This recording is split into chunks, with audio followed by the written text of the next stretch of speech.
Pues nosotros acreditamos que una persona vive en su casa para poder echar a Ocupa. Ahora mismo el principal problema que existe con la ocupación es que un Ocupa puede entrar en tu casa, cambiar la cerradura y alegar que él está morando ahí, ¿no? O viviendo ahí, haciendo uso de esa residencia. Y nosotros lo que creamos fue un sistema que lo que hace es acreditar que eres tú realmente la persona que estaba viviendo y no lo ocupa. Porque aquí lo que importa es decir que tú estás haciendo uso de esa vivienda, que tú estás viviendo. Como si de repente llega un propietario y dice a un inquilino, no, tú te vas ya de mi casa, ¿sabes? Bueno, ya estamos. No cambies la actitud, estamos hablando igual, o sea que no... Es que me colan los pies, Haber estudiado, tío. Bueno, pues lo primero de todo, bienvenido. Gracias. Álvaro de Moraday. Sí, eso es. Me iba a decir Antonio. Hostia, aparece nombre y apellido, Álvaro de Moraday. Álvaro de Moraday, sí, tiene un buen... Suena. Bueno, en el episodio de hoy de Malditas Ventas vamos a hablar de algo muy interesante, es algo que tengo muchas ganas de hablar, y es de la relación que tienen marketing, patentes y ocupas, que son tres términos que cada uno más diferente del otro. Sobre todo ocupas. Sí. Sobre todo ocupas. Entonces, cuéntanos, Álvaro, un poco, ¿eres el CEO de Moraday? Ahora mismo no tenemos exactamente ese rol establecido, somos dos cofundadores, yo llevo la parte de CMO, ¿no? La parte de marketing, y mi socio lleva la parte de CTO, que es la parte de tecnología. O sea que, hombre, orquesta, eres muchos roles a la vez, ¿no? Sí, hombre, al final una startup es lo que exige, ¿no? Estás en temas de burocracia con administraciones, estás en temas de marketing, pero bueno, lo que toca. Claro. ¿Y qué hacéis, tío? ¿A qué os dedicáis? Pues nosotros acreditamos que una persona vive en su casa para poder echar a ocupas. Ahora mismo el principal problema que existe con la ocupación es que un ocupa puede entrar en tu casa, cambiar la cerradura y alegar que él está morando ahí, ¿no? O viviendo ahí, haciendo uso de esa residencia. Entonces, tú con los documentos que tienes, escrituras de propiedad, facturas y demás, no te sirven para demostrar que tú estás usando la vivienda. Pueden demostrar titularidad, pero no morada. Y la ley protege lo que es el domicilio, la morada. Entonces nosotros al final vimos que ahí había un vacío legal que el ocupa utilizaba a su favor para acreditar que estaba viviendo ahí, y nosotros lo que creamos fue un sistema que lo que hace es acreditar que eres tú realmente la persona que estaba viviendo y no lo ocupa. Entonces cuando llegan las autoridades... O sea, puede entrar la policía, porque el problema que ocurre tradicionalmente con los ocupas, ¿no? Es eso, ¿no? De si tú no demuestras que es tu vivienda habitual, el ocupa puede... O sea, entra, ocupa la casa... Y, o sea, ¿cuál es el problema? Defínelo, aunque todo el mundo lo sabemos, sí, pero... El problema básicamente es eso, que un ocupa entra, puede acreditar que está viviendo ahí, tú estás fuera con unos documentos que realmente no te sirven para acreditar que tú estás viviendo, porque puedes tener la titularidad, como te digo. Lo mismo pasa con el empadronamiento. El empadronamiento es un trámite burocrático, que al final, administrativo, que al final puede demostrar que esa casa tiene algo de relación contigo, pero no que tú estés viviendo ahí. Hay gente, por ejemplo, en Canarias, que esto lo hace mucha gente en Canarias, que está empadronada en Canarias, pero vive en la península. ¿Por qué? Porque los vuelos a Canarias son más baratos, ¿no? Entonces... yo no puedo decir nada de eso. No respondo a esas preguntas. No, fuera coña, no puedo decir nada de pero eso. como eso hay mucha gente, ¿no? Que por ventajas municipales el empadronamiento no sirve. Entonces, hay una serie de los documentos que tenemos ahora mismo no sirven. Entonces llega un policía a la puerta de la casa donde uno ocupa, el ocupa está dentro con la cerradura cambiada, alegando que yo llevo aquí viviendo un tiempo y tú realmente estás fuera con unos documentos que no te sirven, que no puedes alegar nada. El policía no se la va a jugar, porque si el policía entra y resulta que el que estaba dentro era, imagínate, un inquilino y te estaba mintiendo el propietario, el que se mete en un lío es el policía. El policía le pueden inhabilitar el cargo, le puede ir hasta la cárcel, ¿sabes? Porque le está cometiendo un allanamiento de morada. Claro. Entonces nosotros lo que damos es la seguridad a las autoridades para que puedan desalojar. ¿Tienes casos de éxito? O sea, esto que me estás contando, para mí me parece bastante revolucionario. O sea, siempre se habla del problema de los ocupas en España y siempre la solución que se asocia a los ocupas son los desocupas, las empresas de desocupación. Sí. Pero esto es una alternativa que además yo diría, pues quizás a nivel, no sé, o sea... La forma de desocupar puede haber diferentes opiniones de si está bien, está mal. Sí. Yo mi opinión en concreto es la vivienda es de uno y da igual que sea tu vivienda de vacaciones o no. O sea, a mí... Pero bueno, lo vuestro es un poco más... ¿cómo decirlo? Más limpio, ¿no? Eso es más elegante. Más elegante. Es lo que nosotros decimos.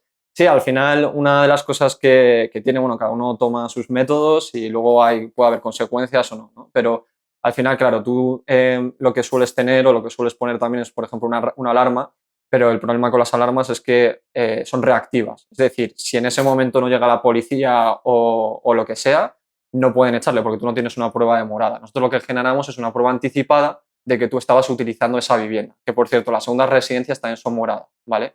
Establecido por el Tribunal Supremo, viviendas de uso habitual, eventual u ocasional. O sea, que si puedes demostrar que tu vivienda de vacaciones haces uso, esa vivienda también es Y morada. tenéis casos de éxito, o sea, ¿tenéis algún cliente que le hayan entrado algún ocupa y que gracias a vuestra solución el cliente haya dicho, mira, policía, o sea, esta era mi segunda vivienda y demás, pero demuestro que yo era la persona... Pues es que nadie se atreve a entrar en una casa con morada en ese caso. No, nosotros tenemos también unos cartelitos que lo que dicen también es que esa morada está acreditada porque está utilizando nuestro sistema y los ocupas ya cuando empiezan a ver ese tipo de señales suelen intentar elegir otro tipo de vivienda, ¿sabes? Entonces, nosotros no tenemos ahora mismo casos de éxito. También es cierto que, bueno, la probabilidad, siendo sincero, la probabilidad de que ocurra una ocupación no es muy alta. El caso es que si te ocurre, te ha jodido la vida, ¿sabes? O sea, que es lo mismo que las alarmas, que poner un sistema de alarmas. Es un sistema de disuasión, sobre todo. Más que un sistema de disuasión, o sea, las alarmas sí que es verdad que nosotros tenemos ese sistema de disuasión con los carteles, las alarmas tienen ese sistema de disuasión con los carteles. La diferencia es que si ocurre, que bueno, nosotros hemos visto vídeos también con el cartel de la empresa de alarmas en la puerta y los ocupas dando patadas a la puerta, ¿sabes? Y les da igual. Y si quieren entrar y se quedan ahí, entran. Y entran con alarmas, porque muchas veces ellos ya conocen a través del manual antiocupa, tal, saben cómo manipular este tipo de sistemas y lo que hacen es al final quedarse, ¿sabes? Bueno, hay una cosa muy interesante del nombre de tu empresa que es Moradai, o sea, Moradai, ¿vale? Entonces, creo que hay un concepto aquí muy importante que nos puedes comentar, que es el concepto de morada y vivienda, ¿es? Eso es. Sí, aquí, bueno, el artículo 18 de la Constitución lo que avala o lo que dice, lo que protege es el derecho al domicilio.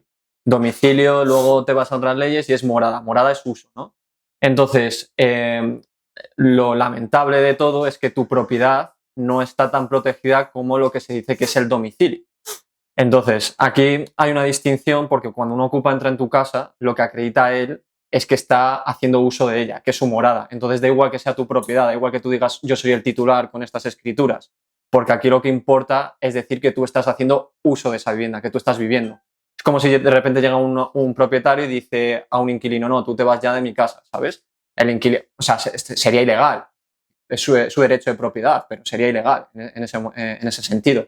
Entonces lo que se protege es la morada y los ocupas lo que hacen es apoyarse en ese concepto para poder quedarse. O sea, realmente la diferencia entre una casa y una morada es que la morada la utilizas todos los días.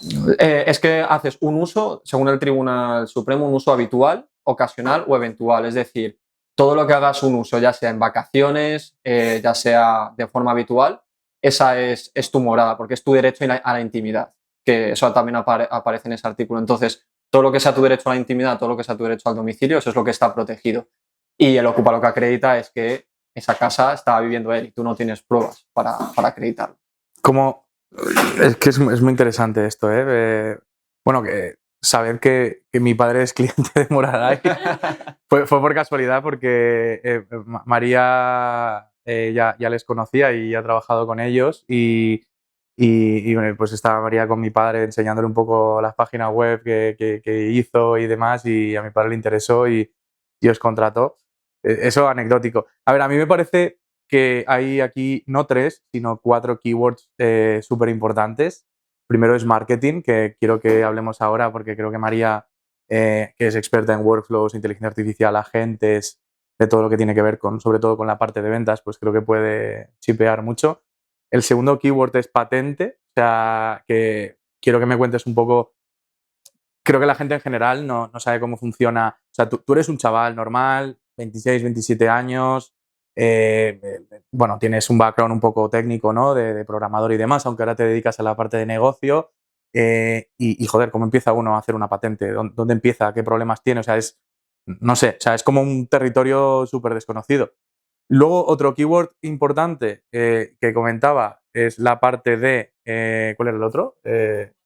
La parte de ocupación, que es lo que estamos hablando ahora y que es lo que hacéis, básicamente. Y el cuarto que no había dicho antes es Andorra, que ya nos contarás Andorra, porque, claro, cuando tú haces una empresa, cuando tienes una empresa y un producto, pues obviamente normalmente sabes a quién va dirigido, ¿no? Pero hay veces que cuando empiezas a comercializar algo, te das cuenta de que también hay otros casos de uso que me imagino que para los más perspicaces es Andorra y, un, ¿cómo se dice? Un vecino virtual, ¿no? Sí, el vecino virtual. Un vecino virtual y Andorra, entiendo que hay gente que sabe. Pero bueno, vamos a empezar por la parte de marketing. Ahora estás especializándote mucho en marketing y como me comentabas antes, has tenido que ser muy autodidacta, ¿no? Porque no tienes ese background, no has estudiado marketing. ¿Qué haces? O sea, cuéntanos un poco a qué te dedicas, qué hacéis a nivel de marketing en la empresa. Vale, sí, como dices, yo no tengo un background, yo tengo un background más técnico, empecé en la parte más de desarrollo de aplicaciones y demás, y nos tuvimos que poco a poco, mi socio y yo, ir dividiéndonos las tareas. Él se dedicó más a la parte tecnológica y yo más a la parte de marketing y ventas.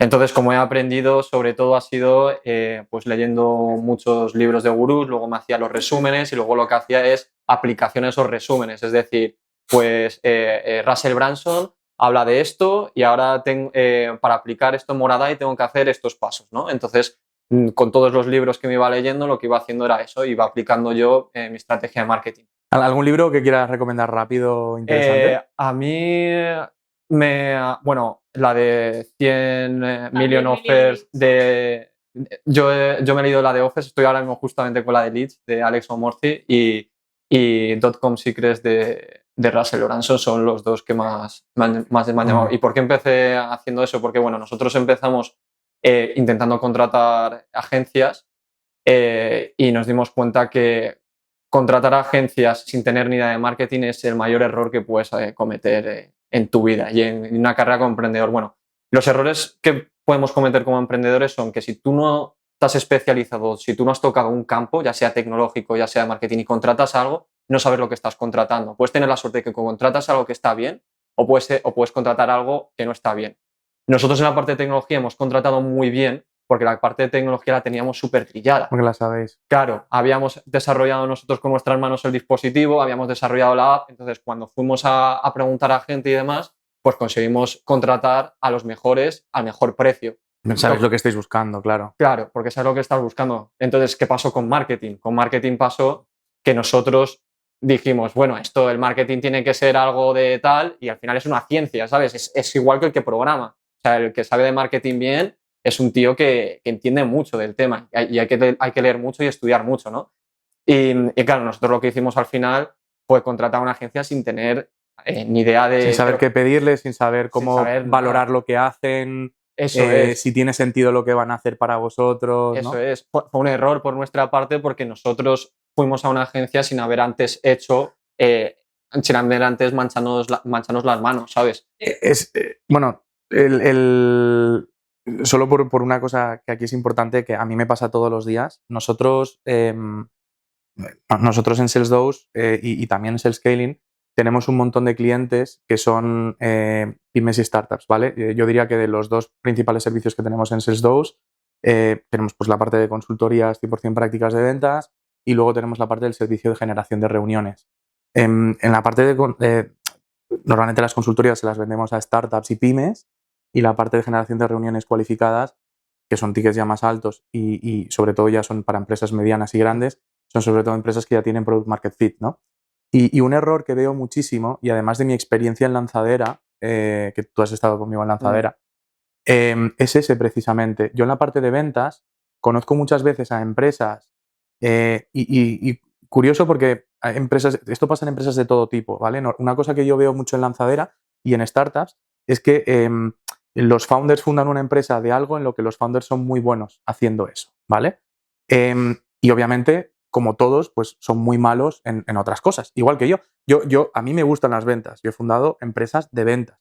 Yo la parte financiera, la parte legal, la parte de producto, joder, yo eso palmo. Claro, ¿qué es lo que me pasa? Que yo hablo con muchas de estas startups, y hablo con programadores también que son CEOs, CTOs, y se piensan que la parte de ventas es como, bueno, esto que me lo haga alguien Eso es. Esto que me lo haga alguien, yo no tengo por qué preocuparme. O sea, el producto es lo más importante. No, señor. O sea, usted es emprendedor, ¿vale? Y como emprendedor usted tiene que ser hombre orquesta. Tienes que saber de finanzas. A ver, tampoco te digo que seas aquí un experto financiero, pero tienes que saber controlar el cash flow, ¿vale? Tienes que saber un poco de legal, por lo menos las 4 leyes que te rozan a tu producto, GDPR, etc., depende de lo que estés haciendo. Tienes que saber de marketing, por lo menos conceptos básicos de ventas.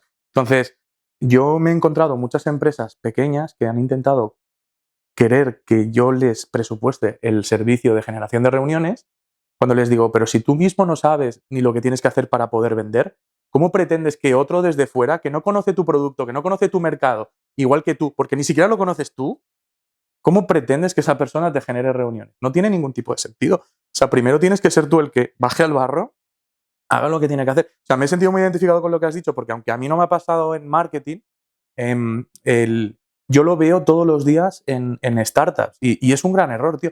Ser emprendedor es hacer lo que te gusta, que es de lo que tú vienes haciendo. Pues programador, pues te gusta programar, genial. Pero también es hacer lo que no te gusta. No es fácil.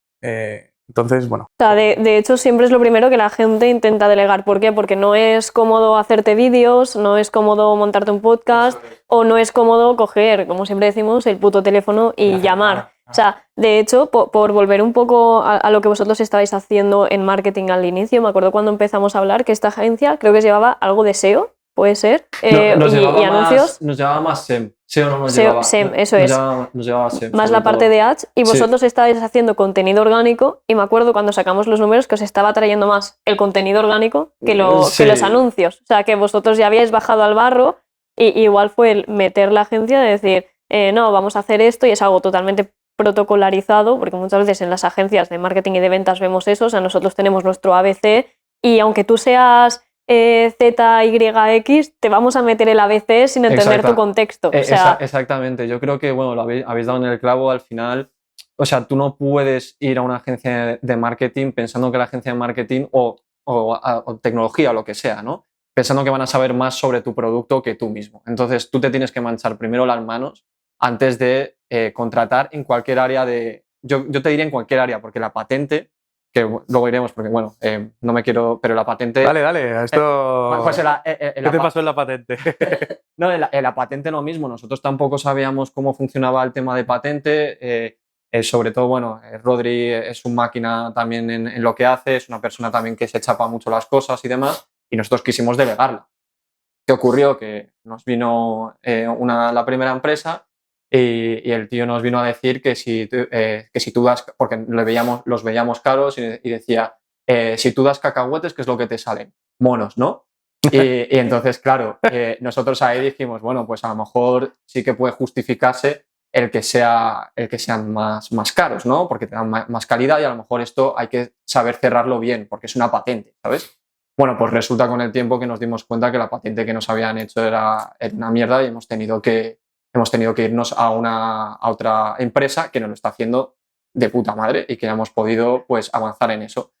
¿Era más barata esa empresa que la primera? No, de hecho, es que esa empresa es alucinante porque nosotros le pasamos el presupuesto, porque ya no, donde nos empezó a chirriar es que íbamos a presentamos la española, nos dieron la resolución favorable, etcétera, y íbamos a presentar la internacional. Y cuando fuimos a presentar la internacional, o bueno, la PCT se llama, la internacional, de repente empezamos a ver que en el presupuesto que nos habían puesto nos estaban duplicando cosas, bueno, una barbaridad.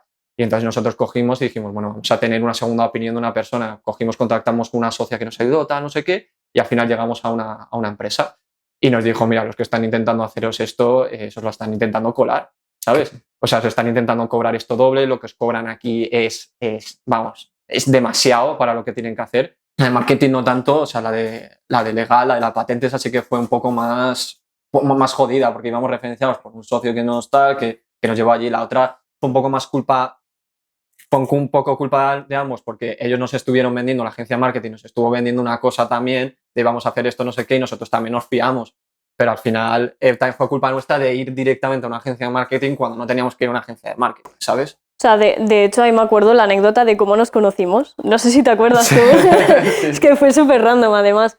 que es que yo estaba en una llamada de venta con otro cliente y le estaba explicando no sé qué de LinkedIn. En lanzadera, ¿no? En lanzadera. Y nos sentábamos cerca, o sea, creo que tú estabas aquí, yo estaba aquí en ese momento, Sí. y luego nos cambiaron de sitio o algo así. Y me acuerdo que vino Álvaro a decir, oye, he visto que pilotas un montón de esto, Es que te vi en una cuéntame llamada. cosas. O sea. Sí, porque también te vi en una llamada, oye, y en TikTok y tal, y no sé qué, y no sé cuántos, y te estaba escuchando hablar y dije, joder, me tengo que acercar después a hablar con esta chica porque esta chica tiene que controlar seguro, ¿sabes? Y ya es cuando me acerqué a ti y demás, empezamos ahí a ver cosas. Luego sí que es verdad que me fui a un fractional CMO que tampoco o sea, esperaba mucho más del trabajo que tenían que hacer, pero por lo mismo, porque tampoco teníamos claro lo que necesitábamos, ¿no? Y al final me ha tocado a mí. Y hemos vuelto al punto inicial de hombre orquesta. Vale, ¿qué hay que hacer? Bueno, pero lo has aprendido, o sea, si dentro de 5 años, es que esas son cosas también, yo también he aprendido mucho en mi viaje emprendiendo y esas son cosas que dentro de 5 años, si empiezas otro proyecto o lo que sea, No, completamente. esa ya no la cometes. Y ojo, gastadera de tiempo, porque ¿cuánto tiempo has estado dando vueltas en la parte de marketing hasta que te has dado cuenta de que tienes que ser tú? O sea, ¿cuánto ha pasado? Bueno, ha pasado muchos meses hasta decir, vale, tengo que coger yo las riendas de esto y ya mañana si tengo que contratar a quien sea, contrato a quien sea. Lo contrato sabiendo qué es lo que tiene que hacer, cómo hacerlo. Eso es, ahora mismo, por ejemplo, hay uno del equipo, Cristo nos está llevando la parte de redes, ya puedo decirle yo, oye, cómo te tienes que grabar los vídeos, le puedo orientar yo los guiones, él también es un máquina y él puede también, es creativo, es bastante creativo y puede innovar. Luego tengo otra María que me está haciendo otro tipo de cosas y puedo ir dirigiéndole, ¿sabes? Que eso también es importante cuando entra gente en el equipo, no solamente a la hora de contratar, o subcontratar, quiero decir. Entonces, sí, o sea, te lo tienes que... Yo creo que sobre todo la parte de tecnología y la parte de marketing tiene que ser algo, marketing y ventas, perdón, no es lo mismo, pero marketing y ventas creo que tiene que ser en un principio algo que tiene que hacer la gente del equipo. Luego ya verás lo que haces. ¿Y cómo hacéis el marketing ahora mismo? ¿Cómo obtenéis leads? ¿De qué forma, qué formas concretas tenéis para obtener ese top of the funnel? Pues mira, ahora mismo nosotros en redes sociales lo que hacemos es promocionar un lead magnet que es el manual antiocupa. Entonces ya resuena mucho la gente. Hablamos, evidentemente, en la creatividad, hablamos mucho de lo que te pueda pasar si te ocupan tal, y decimos, descárgate el manual antiocupa porque te vamos a dar más secretos, ¿no? Entonces la gente entra, pone el correo y luego ya de ahí les hacemos emails de seguimiento, les mandamos a las diferentes partes del funnel de oferta y demás. Y luego tenemos lo que viene siendo el shadow funnel, que es la parte de la página web, que nos la hizo además María, la dejó que te... Muy chula la página web que tenéis, muy futurista. Está muy chula. Sí, y la página web, pues hablamos de vez en cuando en las creatividades certificado de morada, y los que estamos posicionados como certificado de morada en Google, los primeros somos nosotros. Entonces, cuando la gente de repente empieza a decir certificado de morada, tal, no sé qué, cogen y lo primero que vamos a salir somos nosotros y entran en nuestra web. Entonces tenemos esas dos partes del funnel hechas. Eso es un buen estandarizar ese término, ¿no? Certificado de morada, para que todo el mundo... O sea, al final lo estáis evangelizando vosotros. Eso es. Vosotros sois los encargados de educar el mercado. O sea, siempre diferenciamos dos términos principales que son el de generar demanda y el de capturar demanda. O sea, vosotros aquí estáis haciendo un poco de las dos porque tenéis que evangelizar ese término y por tanto generar esa demanda, y cuando ya esté evangelizado la terminaréis capturando vosotros. Eso es. Ahí también estabais, no sé si seguiréis, pero haciendo a tope contenido orgánico, y os iba bastante bien justo por la naturaleza del tema. Sí, no, el contenido orgánico que nosotros, porque hay mucha polarización, o sea, enseguida el que pone un comentario le contesta el otro de tal, se genera ahí un bucle de personas y es muy fácil que se viralice el contenido que nosotros hacemos cuando también, o sea, tenemos que hacerlo bien, ¿sabes? Pero sí que tenemos pues vídeos con 500.000 de reproducciones en total y son bastante constantes. O sea, no siempre tenemos 500.000, pero a lo mejor de repente 100.000, tal, no sé. O sea, ¿Y cómo termináis cerrando los leads? O sea, obtenéis los leads a través de los diferentes lead magnets y demás, los bajáis por el funnel. ¿Hay algún tipo de contacto humano? ¿Hay algún closer o alguien que hable con el cliente final?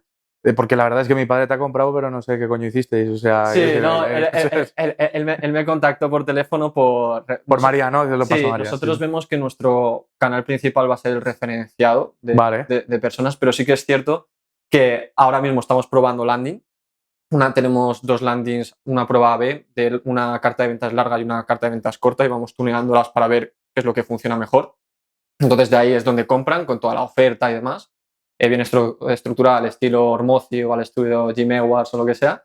Entonces lo tenemos ahí puesto y lo que vamos a probar es lo que tú dices. O sea, poco a poco, si vemos que estamos convirtiendo o no estamos convirtiendo, lo que vamos a ir haciendo es ir metiendo en el funnel la parte de tal. De momento nos está yendo bien con las landing, pero a lo mejor llega un momento que se estanca y que compensa más el coger... O que escaláis o que recibís un volumen ya lo suficientemente alto como para decir, hostia, igual con esto que no acaba entrando podemos utilizarlo y podemos intentar hacer otro tipo de venta. Sí, eso es. Es que al final nuestro producto lo que tiene es que al ser un producto muy novedoso genera mucho impacto, lo que es bueno para que entre el cliente, pero luego genera muchas dudas, ¿sabes? En cuanto a validez, en cuanto a tal. Entonces, claro, si tú lo tienes en una página web bien explicada, que es lo que estamos intentando hacer, pues puede llegar a convertir. Pero si tú ya tienes ese trato humano directo con la persona, pues, que es lo que nos pasa algunas veces, que nos llaman directamente de la web, oye, tal, ¿qué es esto? Tenemos mucha más facilidad de conversión, ¿sabes?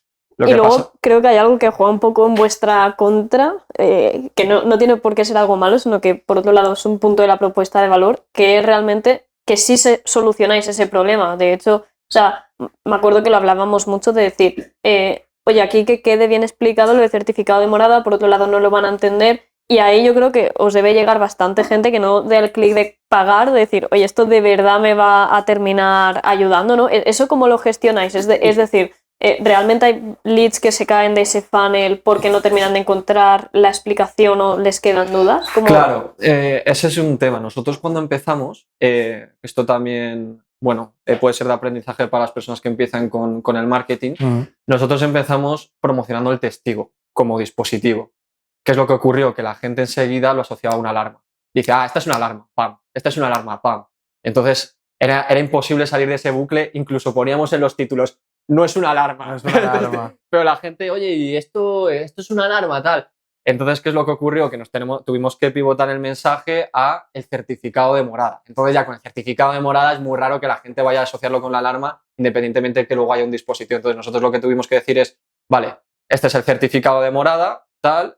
Ahora lo que va pensando la gente es, me tengo que ir al ayuntamiento a preguntar, pregunto en el ayuntamiento, esto no saben lo que es y demás. Entonces tenemos esa parte dentro del texto de ventas, tenemos que pues meter mucho de validez jurídica, mucho de, mira, esto no lo encuentras en los ayuntamientos porque además los ayuntamientos, los documentos que emiten no valen, entonces no te sirve de nada otro documento público porque no te sirve de nada.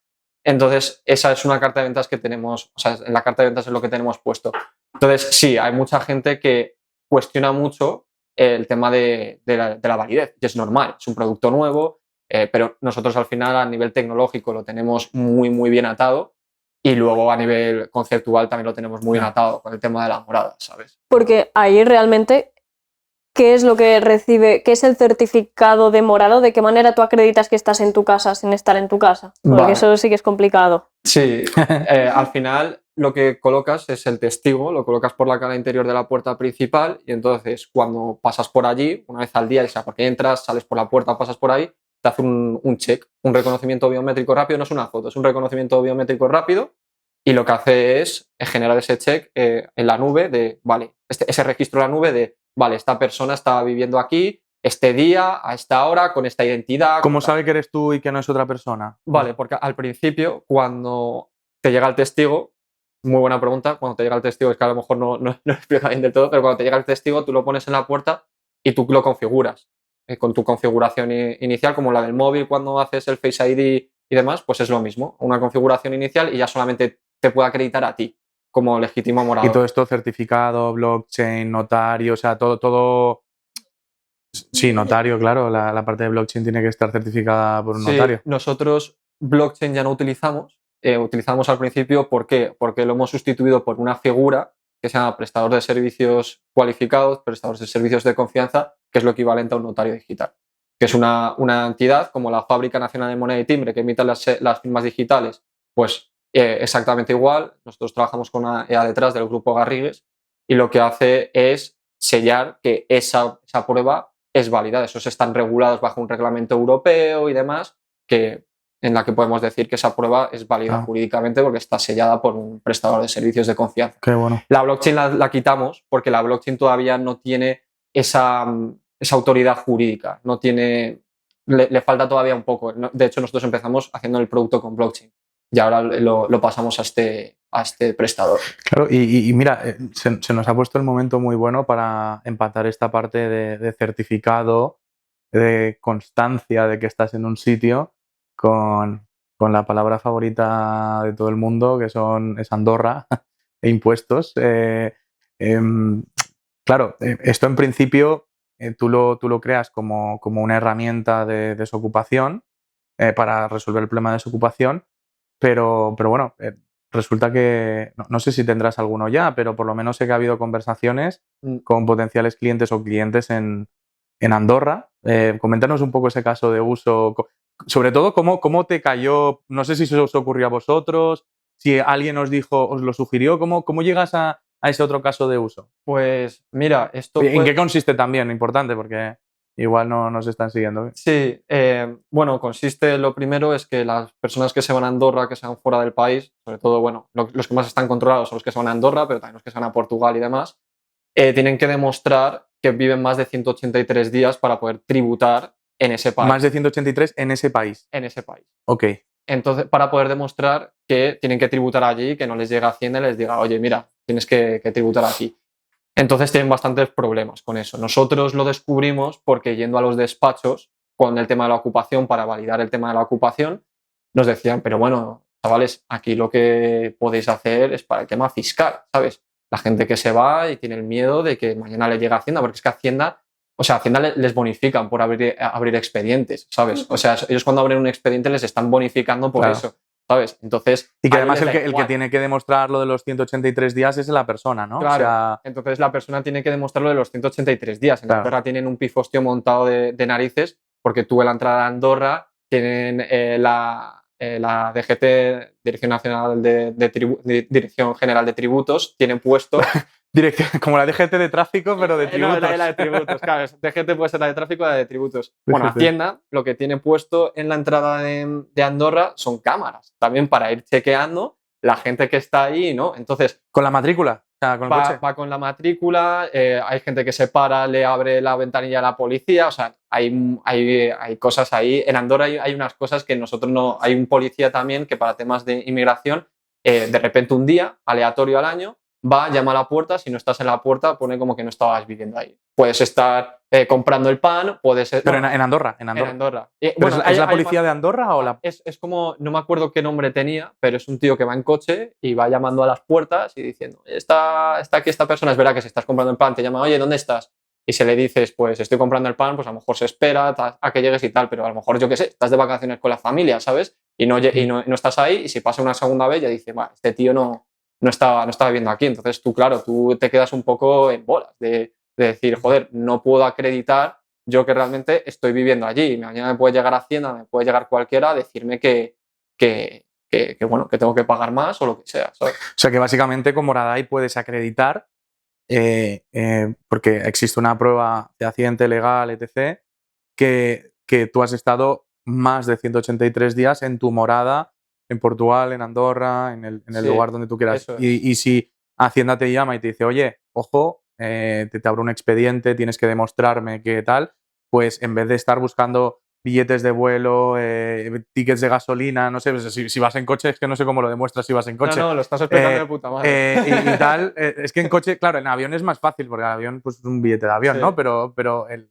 gasolina, o sea, por tierra, debe ser más complicado. Pues con Moradai es simplemente, coño, si tú estás viviendo en tu casa, tienes los 183 o más, que me imagino que yo le metería, yo no hago esas cosas, pero yo le metería un buffer ahí de 10 días por si acaso. No, por si las dudas. Él puede mostrar los días que quiera, pero en cuanto te demuestres 183, pues ya estás como libre. Es como tú dices, al final, pues Hacienda puede llegar, pedirte pruebas, tú tienes que empezar a recopilar. ¿Y con vosotros lo podéis sacar rápido? O sea, mira, desde el móvil. Hacienda me pasó ayer esto y yo desde el móvil, toma, pum. Tengo una prueba acreditativa de que estaba viviendo aquí. Y eso ya lo puedes presentar como prueba en un juicio, porque Hacienda tiene que admitir cualquier prueba pues, macho, que dan derecho. Donde está la DGT de Hacienda, que no es la Dirección General de Tráfico, sino la Dirección General de Tributos, ahí debe de haber carteles en la entrada de Andorra. Tío, cogeros un panel de esos, ponéis ahí en grande, Sí. en grande donde están ahí, ponéis Moradai, Sí. para que no te preocupe entrar o salir. Sí, va a ser nuestra próxima, o sea, nuestro próximo plan de comunicación va a ser ahí. Sí que es verdad que Métele estamos ads ahí, tío, a muerte o Sí. lo que sea. Nosotros por un tema de foco, porque como ahora mismo tenemos unos recursos muy limitados, queremos validar tema de ocupación. Evidentemente el tema de Andorra estamos moviéndolo en paralelo, pero más hablando con los despachos, que son los propios despachos los que nos dicen, joder, esto es la leche, tal, no sé qué.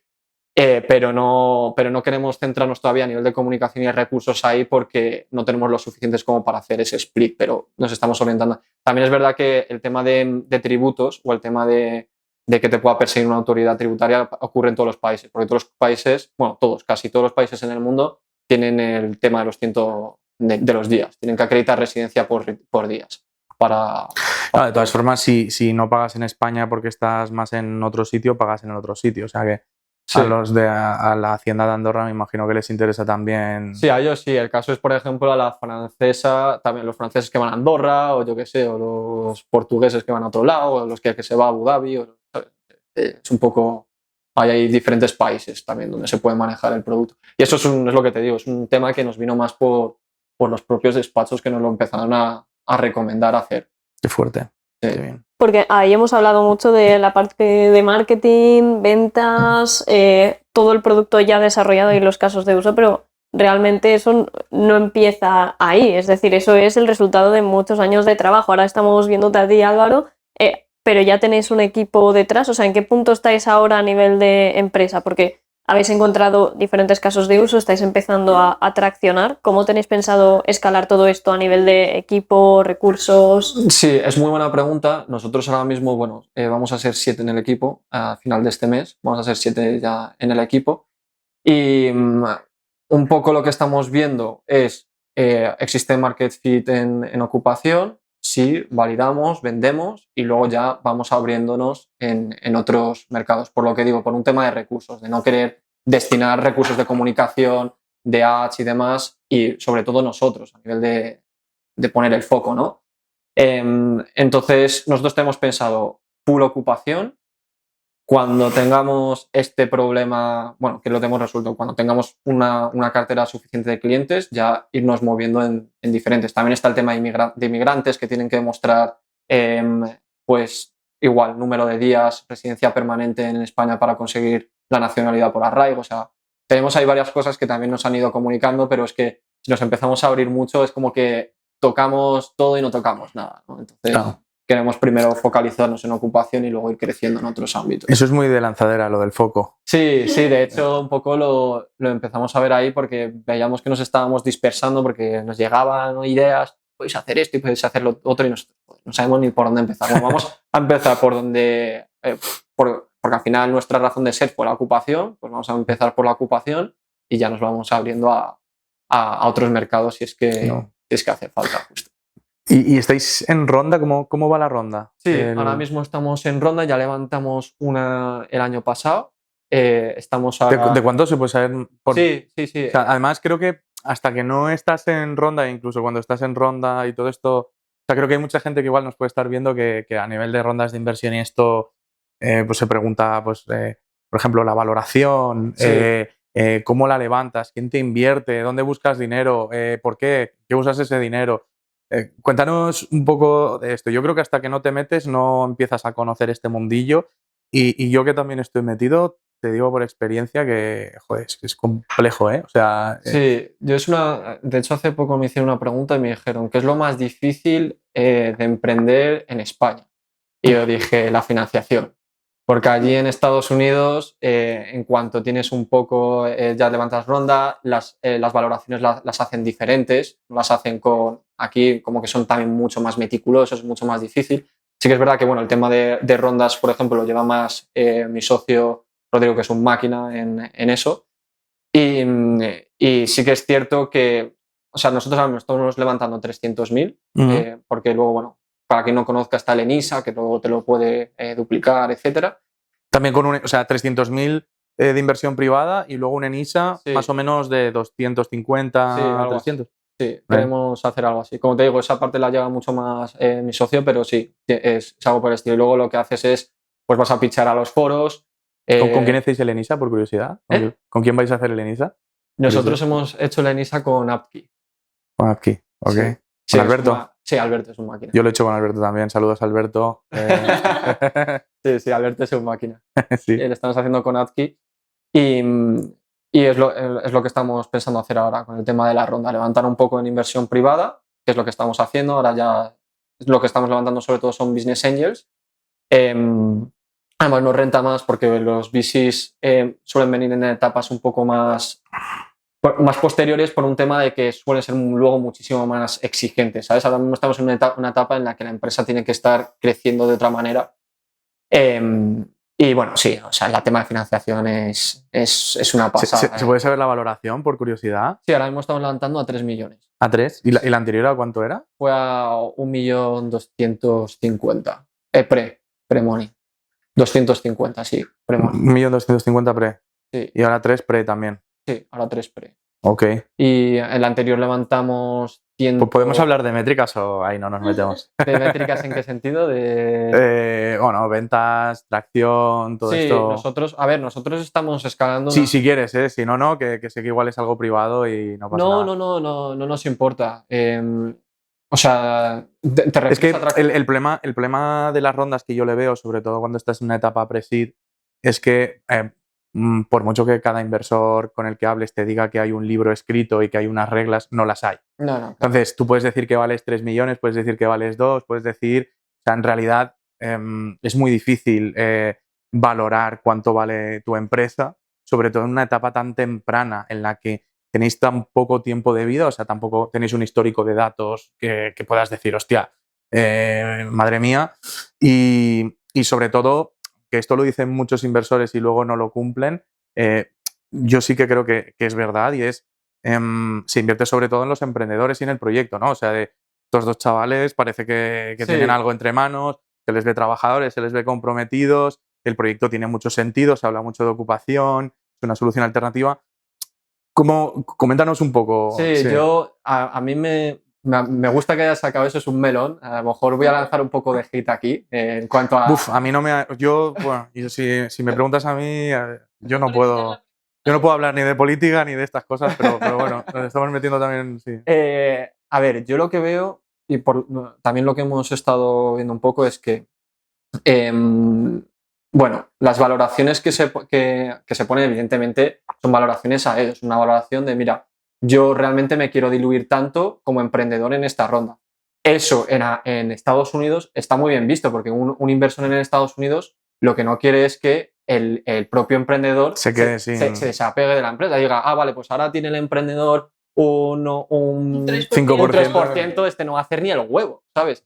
Eso no lo quieren los que invierten allí. Aquí es como que miran otras cosas y entonces dices, sí, es una valoración de 3,5 porque evidentemente no me voy a diluir un 50% de lo que tengo, porque yo llevo con esto 2 años y tal, y ellos, o sea, no lo entienden de esa manera, no lo entienden mirándolo como es una dilución para que el emprendedor siga motivado, que es el mayor recurso que tiene esa empresa, entonces les da igual eso.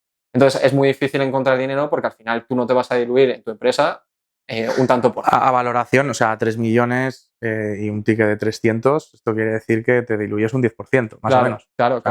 Eso es. Y si tú y tu socio tenéis más o menos el mismo equity y empezasteis así, aunque en lanzadera suelen decir que eso del 50-50 no tampoco, pero si lo hicisteis así, que lo hace mucha gente así, me imagino que os diluiréis lo mismo también. Claro, también nosotros no solamente pensamos en esta ronda, sino pensamos en cuánto nos vamos a diluir también en rondas futuras, para mantener el control de la empresa, para mantener esa motivación, o sea, tienes que mirar y claro, te llega un inversor, no, pero es que tus expectativas, no, pero es que tus ventas, sí, yo he hecho así, he cogido, he hecho así, he dicho cuánto me quiero diluir, he puesto esta valoración, cuánto tengo también de activos de la empresa, patente, proyección, etcétera, y yo he hecho una valoración que es la que considero, y ellos pues luego miran otras cosas evidentemente porque es una rentabilidad que ellos también quieren sacar, pero bueno, en Estados Unidos por ejemplo, se ve de otra manera ese tipo de inversiones. Ahí, o sea, escuchándoos a los dos que estáis involucrados en este tipo de procesos, decís, en Estados Unidos lo que más se valora es el emprendedor. Parece que aquí no es eso. ¿Qué creéis que es? ¿La idea para luego que los inversores que entren poder llevarla por el camino que ellos crean? O sea, ¿qué creéis que es lo que valoran más? Aparte de las métricas, que está claro. A mí, bueno, no sé si quieres empezar. Te estoy viendo que yo iba a decir, yo voy a decir algo que me dijo un emprendedor, que además un serial entrepreneur de estos que ha levantado rondas y tal, que hablé con una vez y me quedé con una frase que creo que define muy bien. Y ojo, o sea, aquí es mi opinión, o sea, cada uno puede tener, vivimos en un país libre y yo tengo mi opinión. Además, la frase no la dije yo, la dijo un tío que se ha comido todo este recorrido de rondas varias veces. Y decía que en España los inversores son más parecidos a... o sea, eso de, ¿cómo se dice? Inversión de riesgo, o sea, esa parte de riesgo, en España, o sea, parece que, oye, si no quieres tener riesgo, tío, invierte en bonos del Estado. O sea, el tío decía eso, dice, aquí los inversores en España parece que son inversores de... O sea, estamos hablando obviamente de etapas pre-seed y seed, ¿vale? O sea, Sí. obviamente estamos hablando de etapa... ¿Cuál es el riesgo de invertir en una startup como la tuya, innovadora? Tú mismo has dicho que estás educando al mercado, que es algo que no existe.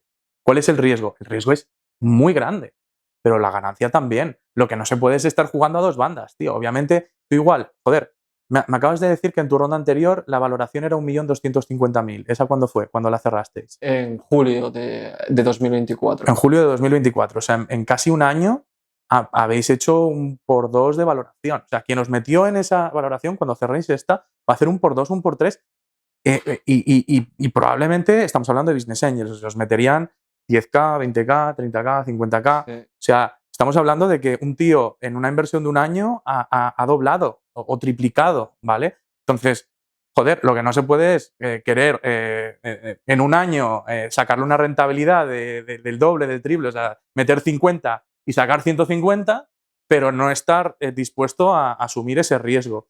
Y ese es el problema. Y a veces hay cosas, bajo mi punto de vista, que son un poco ridículas, porque dices tú, a ver, pero yo he hablado, esto ha sido un poco más con algún fondillo y demás, que te piden unas métricas, te piden lifetime value, te piden no sé qué. Yo digo, pero tío, si llevo vendiendo 8 meses, o sea, ¿qué lifetime value te voy a decir? Si 8 meses, pues llevo vendiendo 8 meses, pues tengo clientes de hace 8 meses. Lifetime value, 8 meses. O sea, tío, te piden unas cosas que tú dices, pero no te das cuenta de que estamos, o sea, vosotros mismos decís que sois etapa pre-seed, ¿por qué me pides estas cosas? No tiene ningún tipo de sentido, ¿sabes? No, O sea, completamente. Y además, lo que yo me he dado cuenta con algunos inversores es que luego van como un poco atrasados, porque, por ejemplo, los que nos pedían en la anterior ronda, lo pedíamos nosotros a una valoración de 1.250.000, ellos nos decían que eran 500.000.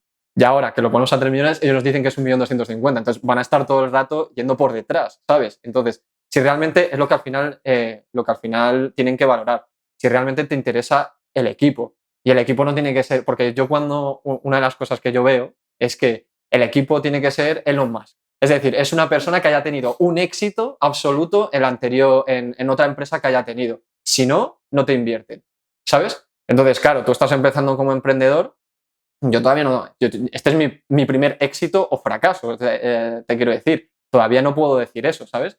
Entonces, tú me tienes que valorar por otras cualidades.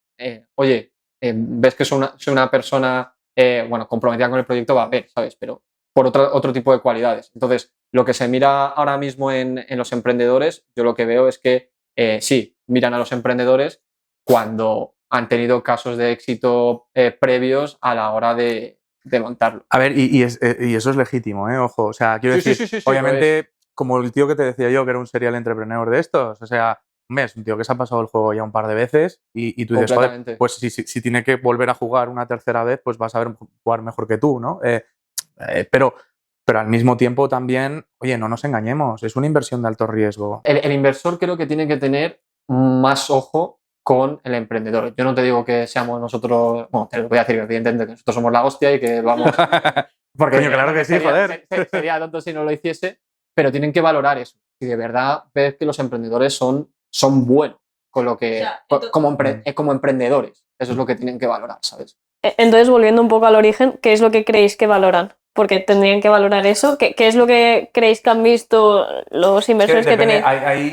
O sea, inversores, o sea, es una palabra muy amplia y hay diferentes tipos de inversores y dentro de cada tipo de inversor hay toda la paleta de colores que quieras. En ese sentido, Family Office, fondos, Business Angels, 3Fs, o sea, hay todo tipo de inversores.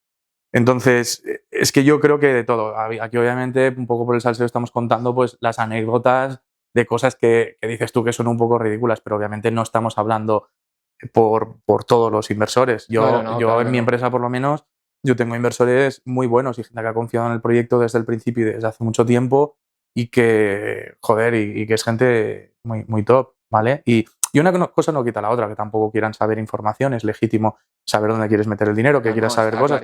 Está clarísimo que quieras tener visibilidad. Al final, estás siendo socio de un proyecto, ¿no? Te estás metiendo en un proyecto, estás aportando capital. Pero hay cosas que, es lo que decía, hay cosas que dices tú, coño, pero ¿tú crees que tiene sentido esto que me estás preguntando? Pero bueno, tío, es jodido. Yo estoy de acuerdo contigo. Yo creo que la parte de capital, el componente capital de lanzadera, los 5 componentes, la parte de inversión es muy complicada en España. Es un tema complicado. No, lo es completamente y de acuerdo contigo, o sea, un inversor tiene que tomar muchas variables en cuenta, aparte del emprendedor, pero que si me estás diciendo que tú inviertes por los emprendedores, que no sea el emprendedor que ya sacó a bolsa una empresa porque te vas a encontrar 3, ¿sabes? Tienes que...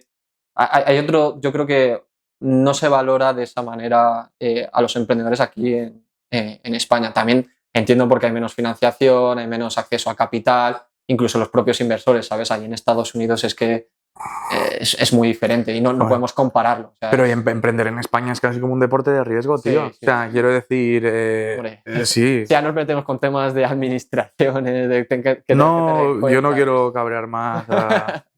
Pero sí, o sea, quiero decir que ya el simple hecho de que... O sea, yo viendo tu empresa, viéndote a ti, viendo que sois unos chavales que estáis trabajando, que lo estáis dando todo, que estáis creando un producto que, de nuevo, o sea, oye, es que tampoco lo puedes comparar, no tenéis competidores. O sea, quiero decir, para mí es un tema más de si yo veo que el mercado va a ir por ese lado o no, te pediré quizás pistas que tú me puedas dar de por qué crees que va por ese lado y tú me dirás, pues esta noticia, van a sacar una ley de no sé cuánto y no sé qué. Y luego el equipo conoceros, que es conoceros, o sea, es ver cómo trabajáis, qué hacéis, quiénes sois, qué tal. Y ya está, por mi lado, si yo fuera inversor, que algún día me gustaría serlo. Yo, al mismo tiempo, algún día yo aspiro a ser business angel o a trabajar porque me mola, porque me gusta ver proyectos a mí. Yo ahora los veo desde una perspectiva de ventas, me encanta entender esa parte de ventas. Eso es lo bueno, que vas a tener, cada uno tiene su perspectiva. Yo a lo mejor si el día de mañana invierto es en tema de marketing o de tecnología o lo que sea. Eso es. Porque lo ves más claro. Pero ahí es a donde voy, o sea, que reconoceros y que decir, bueno, pero no necesito, o sea, ¿qué más necesito? Bueno, te pediré métricas, pero de las que tengáis, o sea, de, bueno, qué habéis hecho en marketing, qué os ha funcionado, qué no, qué creéis que podéis hacer con estas métricas para escalarlo, pero bueno, con fundamento, ¿no? Sí, un poco. Justo, si el trabajo que estás haciendo es coherente. Claro. Ayudaros también a cuestionaros. A mí hay muchos inversores que nos han ayudado en cosas. Yo tengo algunos que me han ayudado a cuestionarme ciertas cosas, que han cambiado o han influido en cambiar ciertas cosas y nos ha ayudado mucho.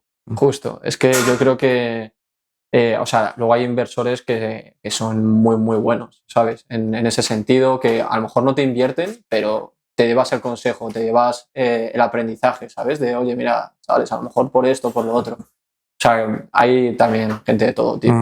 Yo ahora la verdad que quería salir de un marrón, pero para entrar en otro y es, vale, el inversor ya ha metido el cash, hay caja en la empresa, ya no soy Rodri y tú, sino que empieza la parte de ampliar equipo. ¿Cómo estáis llevando eso? Al final, eso está de los grandes pilares que tocamos en Lanzadera, que son las personas.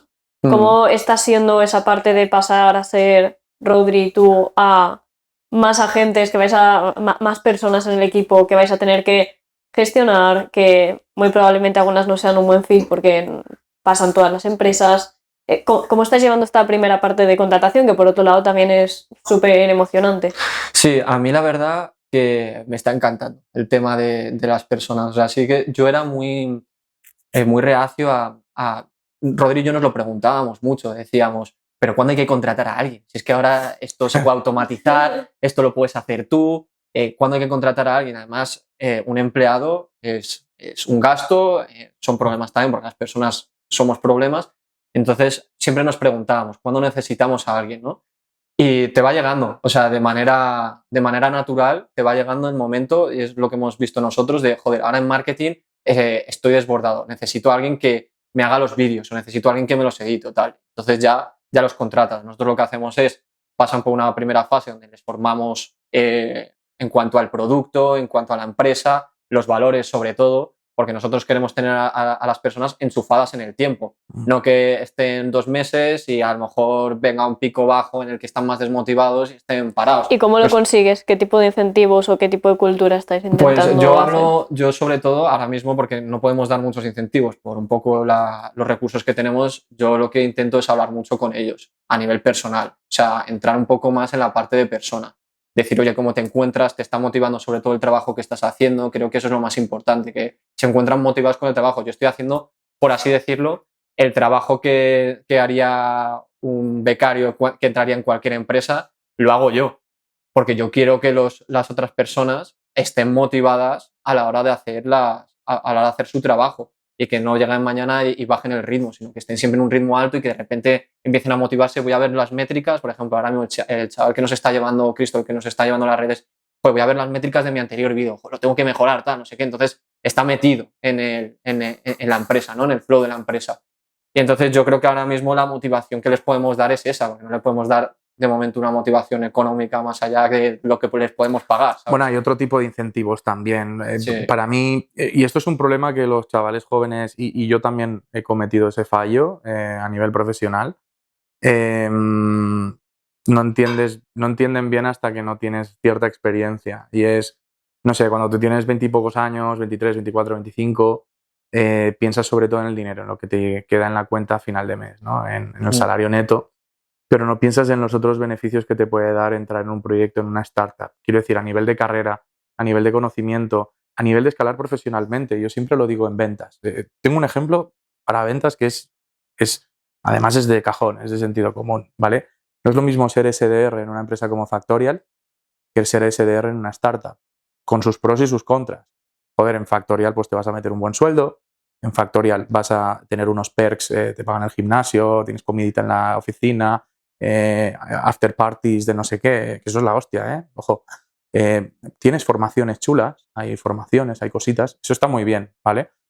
Pero al mismo tiempo, ojo, eres uno de 70, ¿vale? Entonces, a nivel de escalar en tu carrera profesional, de pasar de SDR a Account Executive o de pasar a Team Lead o pasar a lo que sea, ya estás compitiendo con 70, y pues bueno, puede ser tú, no te digo que no.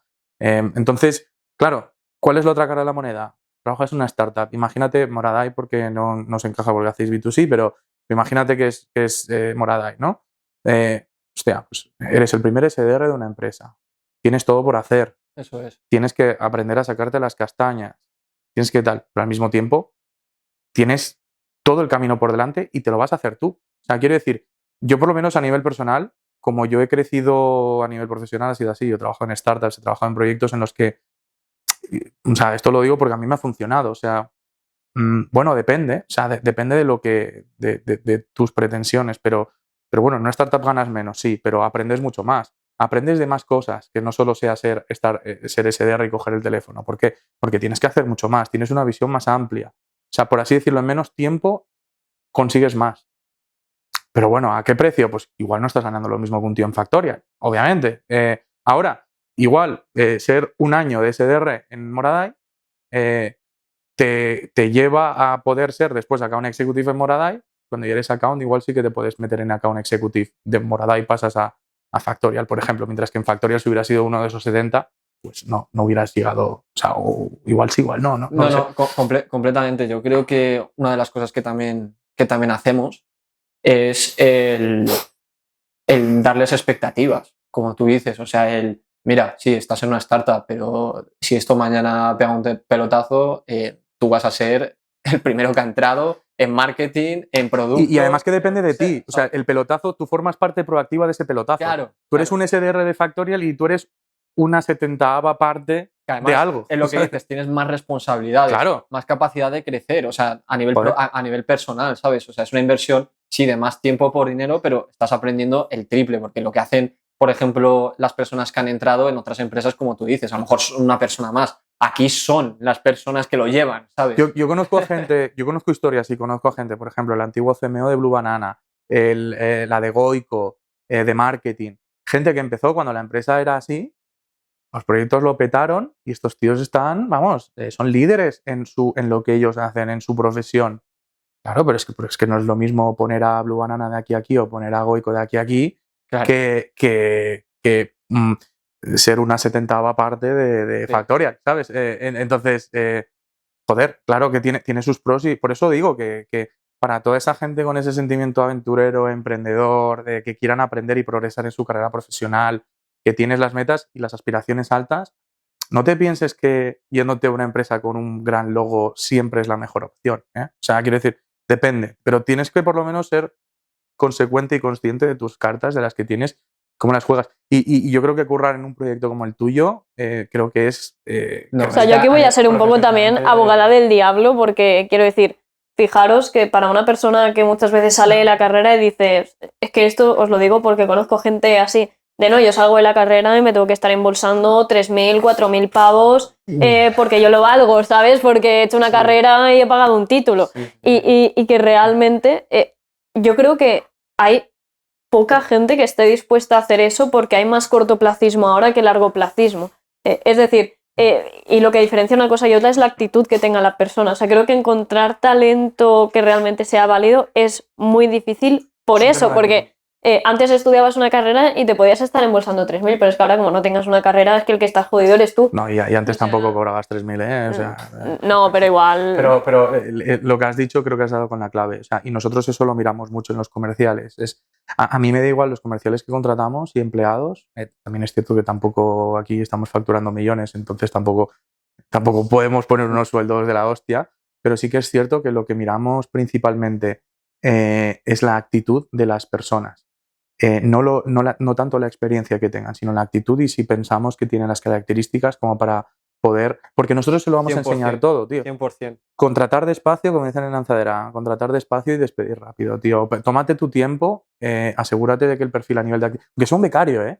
Aunque sea un becario. No, completamente. Nosotros a los becarios les metemos 4 entrevistas, ¿eh? O sea, quiero decir que no es... Dices tú, no, es un becario y luego después no, luego después no. O sea, este tío tiene la posibilidad de ser Messi en mi empresa. Entonces, joder, a Messi entró en la Masía, le cogieron de Barcelona, de Argentina, no sé qué. Hostia, hay que... Y que muchas veces también subestimamos lo que ofrecemos. O sea, por ejemplo, una posición que nosotros abrimos de GTM Engineer. Es que yo muchas veces pienso, en este caso en Alex, que es de momento la persona que tenemos haciendo esto, que lo está haciendo genial, de decir, tío, qué suerte has tenido de caer con nosotros.